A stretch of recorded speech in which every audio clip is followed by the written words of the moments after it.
I'm Chloe Benson, 32 years old, living in Charleston, South Carolina. To outsiders, I had the perfect marriage to Ryan, a charming, warm man adored by my family. But it turned out everything was just an elaborate facade I had foolishly believed for the past 3 years. The trip to New Orleans with my 3 closest friends was a gift to myself after months of grinding at the law firm. We had planned it for half a year. Spa days, food tours, iconic jazz bars. But after just 2 days, everything fell apart. Emily had a seafood allergy reaction, and Lisa got pulled into an emergency at her office, leaving the group deflated. I decided to cut the trip short. All I could think about was Ryan's face lighting up when I showed up early with his favorite beignets and that bourbon he always talked about. I even smiled to myself as I parked in front of our house. I entered through the garage like always, hoping to surprise him, but I was the one who got surprised. From the second floor I heard Ryan's voice, low but crystal clear. "Marriage is just a shackle, Mark. If it weren't for Chloe's family money, I'd have been gone ages ago." I froze on the stairs. Blood rushed to my ears. My heart pounded so hard I could barely breathe. I waited for the laugh, thinking maybe he was joking. But there was only silence. Then Ryan laughed. A cold, bone-chilling laugh. Honestly, playing the perfect husband is easy, especially now that her dad's about to bring me into the executive board. Give it a few more years, and I won't have to pretend anymore. I gripped the banister so tight my knuckles turned white. The financial wife. That's how he called me. After 3 years of marriage, after countless candlelit dinners where he swore I was the woman he had always dreamed of. I don't know how I stayed calm, but I did. I quietly walked back down, grabbed the paper bag with beignets and the bottle of bourbon, and left the house without a word. I parked at the airport lot and sat there for hours, crying until my face was blotchy and swollen. An old woman tapped on my window, asking if I needed help. I forced a bitter smile, shook my head, and told my first lie of the day. My dog just died. When I returned home the next day, I entered through the front door, greeting Ryan with a gentle smile. He hugged me tight, kissed me like nothing had happened, as if the words he spewed 2 nights before were just a bad dream. But I knew, from that moment, I was living with a stranger. A man I'd have to pretend to love just a little longer, long enough to expose everything he was hiding. 5 days passed. 5 days sleeping beside a man who called me a walking ATM, still pretending to believe his cheap, sweet words. 5 days of watching, analyzing his every move, every gesture, seeing the cracks in the narrative Ryan had so carefully crafted. I couldn't sleep for 5 nights straight. Ryan kept holding me like he hadn't shattered my trust with a careless phone call, but I saw him with different eyes now, the eyes of a woman no longer blind. That Friday morning I made my move. I told him I had to stay late at the law firm, but instead I went to the bank. I checked our joint account and wasn't surprised to see suspicious transactions. Ryan had been withdrawing small amounts, $300 or $400, enough to fly under the radar, but in total nearly $25,000 over 6 months. I tracked the withdrawals. Most were made during the so-called investor meetings in Savannah. Strangely, there were no hotel bills, no restaurant charges, nothing legitimate. The money vanished into ATMs around Littleton, his old hometown. My gut told me to dig deeper. I remembered his old gym bag he always took to the gym. Inside, I found a burner phone. A cheap, untraceable phone from a convenience store. He set the password to his birthday. So predictable I almost laughed. But the laugh tasted bitter. Only one number was saved under the letter M. The texts cut through me like knives. "I miss you. Almost there. Just hang in a little longer. Be patient, Marissa. We'll have it all once I make it onto the board." Chloe has no clue. Marissa. A name I had never heard in 3 years of marriage, but she clearly wasn't a stranger to Ryan. And me? I was just a stepping stone to them. I took photos of everything, stored them on an external drive hidden in my office safe. I wouldn't leave a single crack for Ryan to exploit. From now on, I was playing his game, but by my rules. I secretly opened a personal bank account at a small local bank downtown, where Ryan had never set foot. I started transferring money from our joint account into it, bit by bit, never more than $500 at a time, steady as quiet waves wearing down the shore. I knew this might be bending the law, but I also knew Ryan had never played fair. On the outside, I stayed the doting wife, cooking dinners, asking about his day, but I left subtle clues. I forgot to pay the utility bill, letting him see the credit card was declined. I left staged emails open inquiring about divorce lawyers. I casually dropped hints that my father might be restructuring his private investments due to economic uncertainties. Ryan's reaction? Panic disguised under a polished mask. He started checking my phone, snooping through my emails, and out of nowhere suggested we take a vacation to Napa Valley to rekindle the spark. I smiled, nodded, fully aware he was testing the waters, trying to see if I had caught on. Day by day, he grew more unsettled. I noticed him trying harder with every little gesture, offering to drive me to work, brewing my morning coffee, even cleaning the balcony he had ignored for an entire year. But his eyes weren't the same. They carried the fear of someone losing control. I had everything I needed: proof of his withdrawals, the texts to Marissa, and most importantly, my confidence. I was going to let him believe everything was still under his control, just a little longer. I wanted Ryan to taste the same helplessness he had so casually inflicted, to feel the weight of the chessboard shifting right under his feet. And when the time was right, I'd make sure he couldn't get back up. I started changing. Nothing drastic, nothing too obvious, just small enough for Ryan to feel the unease creeping in. I stopped sending him sweet texts during work hours, stopped asking what he wanted for dinner. When I got home, I often claimed I was tired, locking myself in the office for hours, pretending to be on private calls he couldn't overhear. Whenever Ryan asked who I was speaking to, I would smile faintly and throw out something vague. An old client from Atlanta, a few projects needing review. Plausible enough not to raise red flags, but just ambiguous enough to keep him off balance. I left my laptop open, whether by accident or design is debatable, with searches about asset division in divorce and separate property protection laws in South Carolina. I knew Ryan wouldn't resist checking. And just as I predicted, he started acting. Ryan grew strangely cautious. He lurked while I slept, checked my phone when I was in the shower, even rummaged through my purse if I left it on the chair. One evening, I intentionally left a fake bank statement with a made-up balance from my private account on the kitchen counter. When I came back, the paper had vanished, leaving behind an empty space. I pretended not to notice. His behavior became increasingly blatant. He suggested we attend marriage counseling, something he had once laughed off when I brought it up last year. He sent flowers to my office every day, lavish bouquets with cards dripping with overly dramatic declarations of love. I just smiled thinly when my coworkers teased me about my romantic husband, feeling a bitter mix of contempt and pity rise inside me. The panic was making Ryan reckless. He started randomly checking my schedule, probing about any unusual meetings. Once, when I lied about meeting Loretta at a downtown cafe, he showed up unannounced. He claimed it was a surprise, but the frantic look in his eyes as he scanned the empty cafe where I sat alone said more than words ever could. He was drowning in the quicksand of his own making. The quieter I stayed, the more unhinged Ryan became. I suggested we sleep in separate rooms for a while, using the excuse of needing space to focus on a new project. He agreed. But those nights I caught him standing silently outside my door, ear pressed against it, desperate to catch any hint of what I might be plotting. One morning I missed his call while I was in a meeting. Within 1 hour he had called me 19 times. When I finally answered, Ryan was panting, his voice trembling with fear and desperation. "Are you okay? Did something happen with your family? You're avoiding me, aren't you? Chloe, you can't do this to me." I replied calmly, "What exactly are you so worried about, Ryan? I'm just busy with work." The silence that followed stretched long enough for me to hear the clock ticking on the desk. I noticed him starting to do things he had never done before. Reorganizing the bookshelves, replacing hallway light bulbs, washing the car under the blazing sun.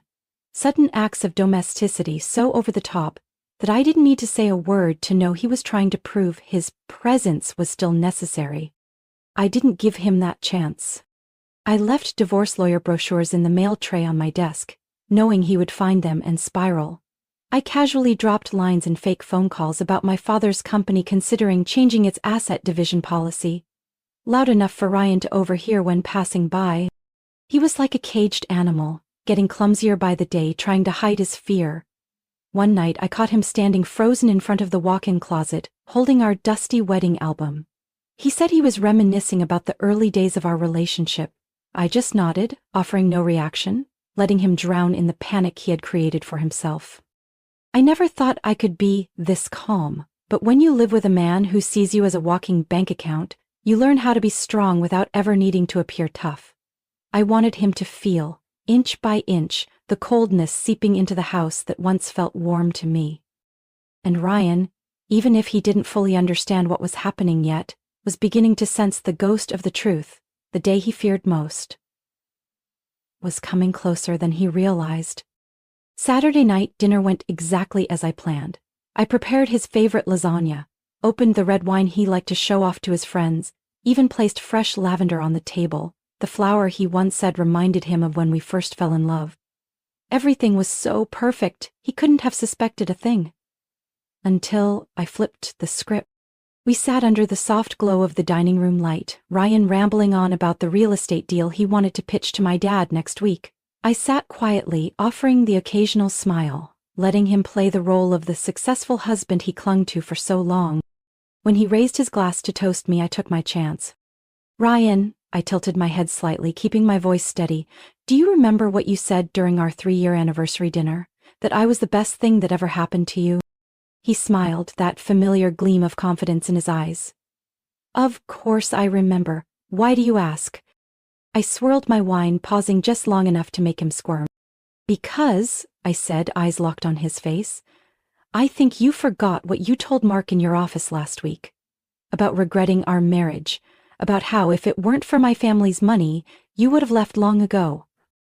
The wine glass in his hand froze mid-air.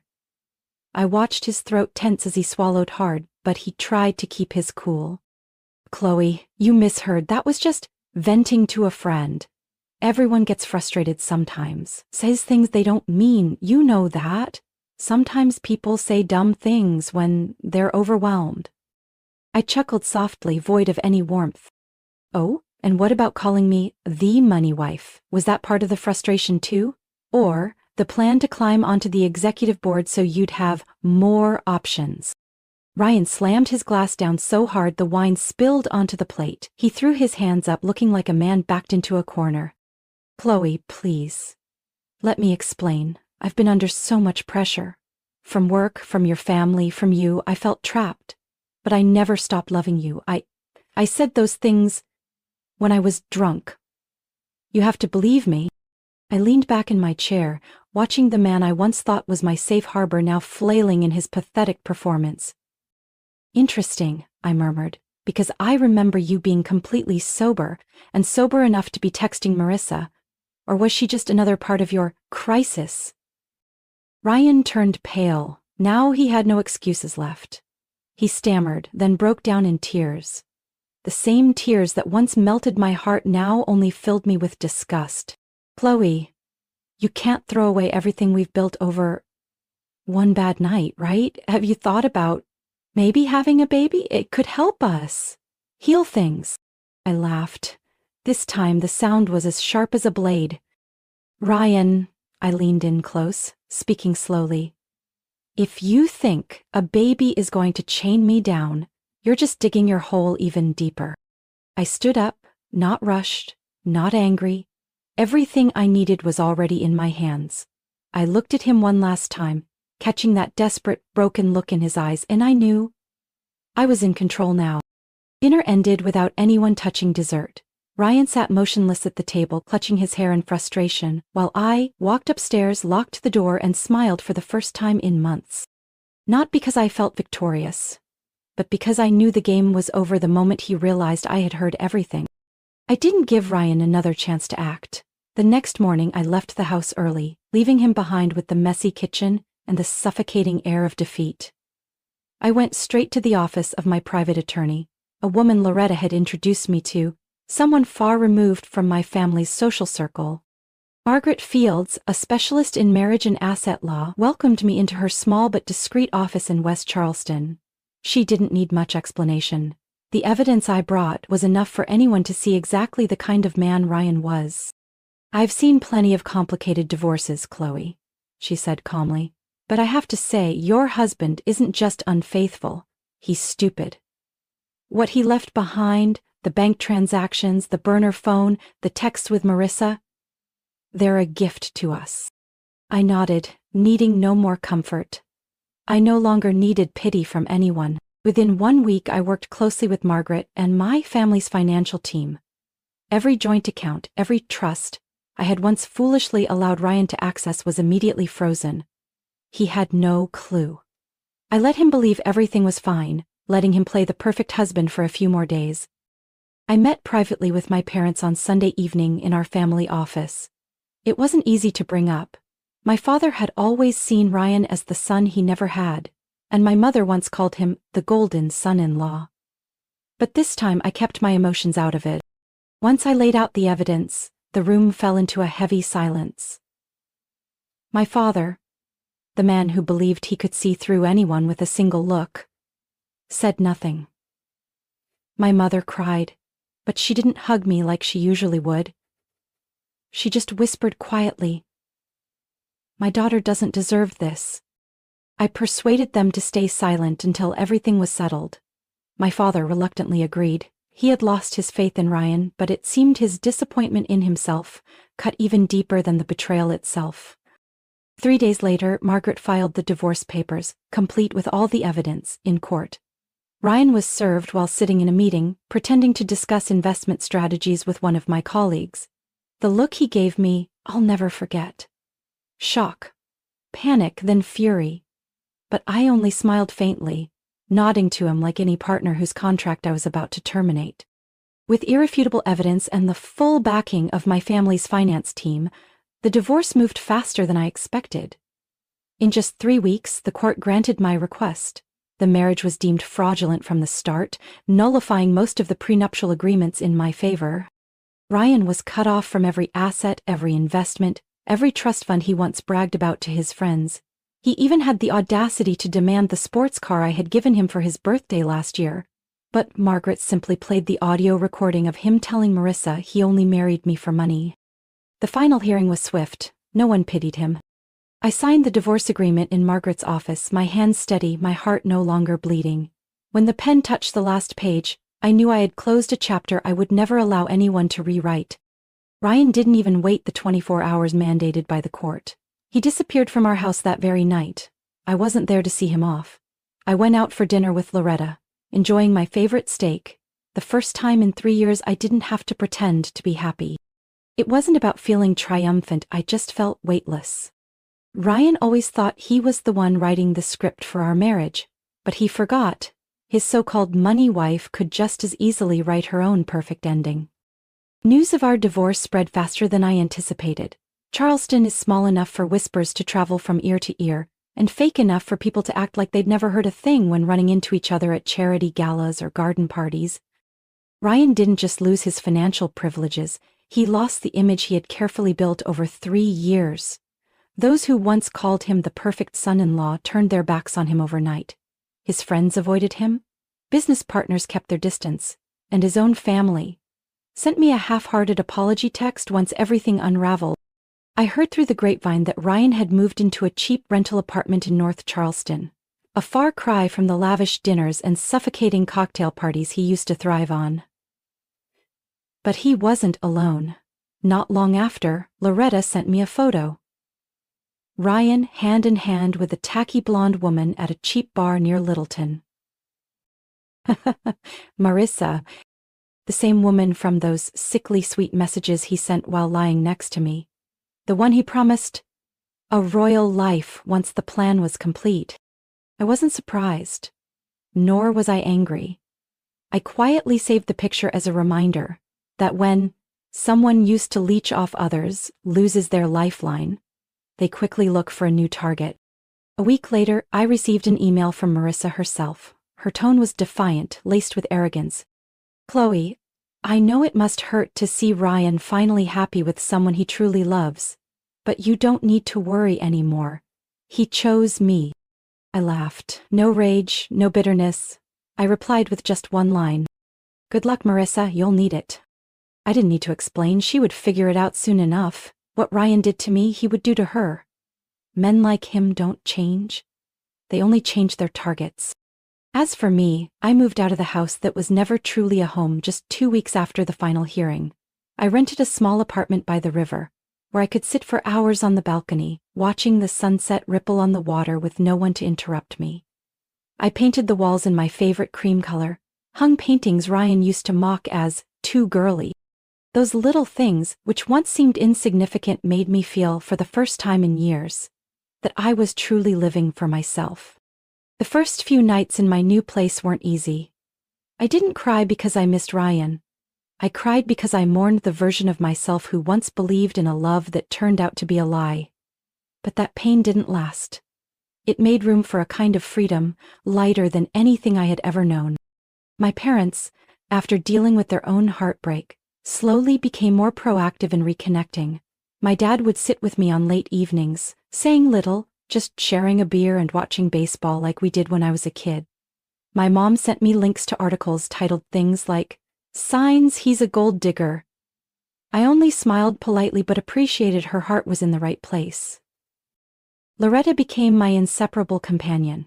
She dragged me to yoga classes, hiking trips, and cooking classes I had always been hesitant to try. I made mushroom risotto for the first time, and no one tried to take over the kitchen. I gradually reclaimed the pieces of myself I had lost in my marriage to Ryan. I laughed out loud in coffee shops without caring about the looks I got. I embraced quiet evenings alone with a glass of wine and an old jazz playlist Ryan used to mock. Ryan thought he would destroy me, but all he did was help me find myself again. A month later, I received an invitation to speak at a women's law conference in Atlanta on the topic of financial self-protection in marriage. I chuckled when I read the email. I figured maybe it was time to tell my story, but not with bitterness.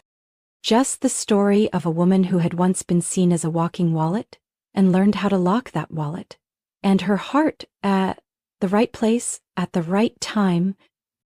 My new apartment was on the 3rd floor of a small building near Charleston's historic district. It didn't have a big backyard, no luxurious living room like the house I once shared with Ryan. But from my bedroom window I could see the cobblestone street leading to the river. For me, that was enough. I chose the paint colors myself. Soft olive green for the living room, creamy yellow for the kitchen. No one interfered, no one commented that the color isn't good feng shui, like Ryan used to.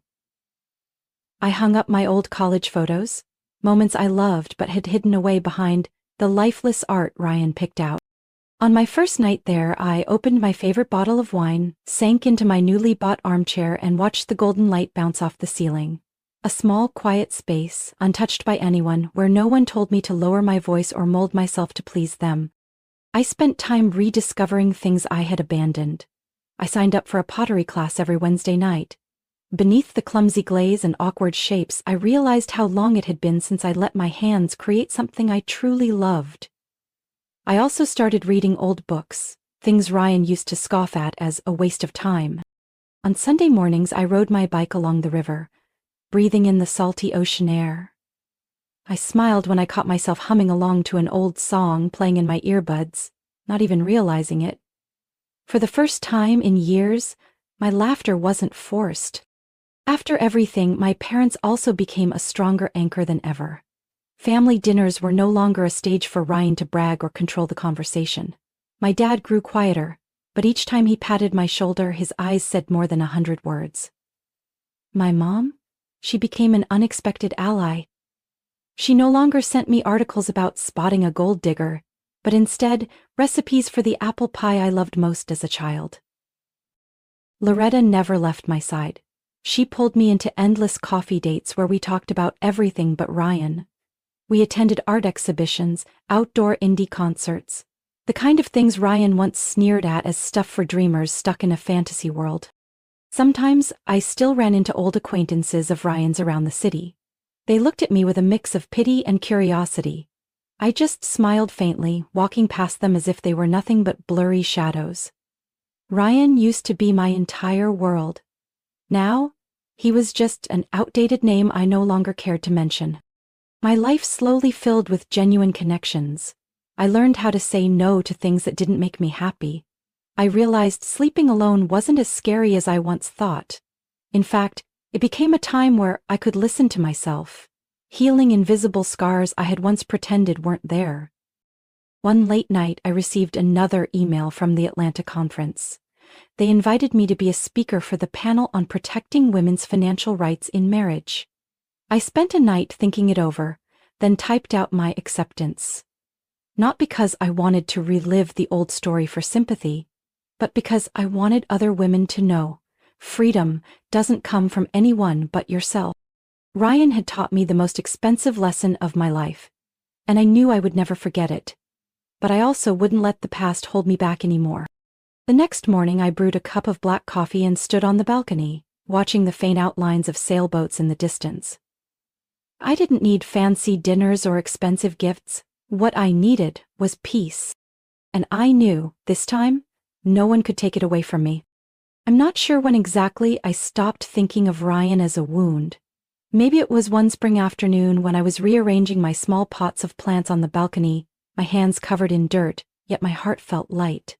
Or maybe it was that morning when I realized I had forgotten his birthday without a single pang of guilt. Truthfully, I didn't care anymore. I stopped looking for him in familiar corners of the city, stopped wondering what he was doing, where he was, or who he was with. The messages and photos Loretta occasionally sent me of him and Marissa, as a joke, now only made me scroll past indifferently. His life was now his own, no longer tangled up with mine. I spent more time focusing on myself.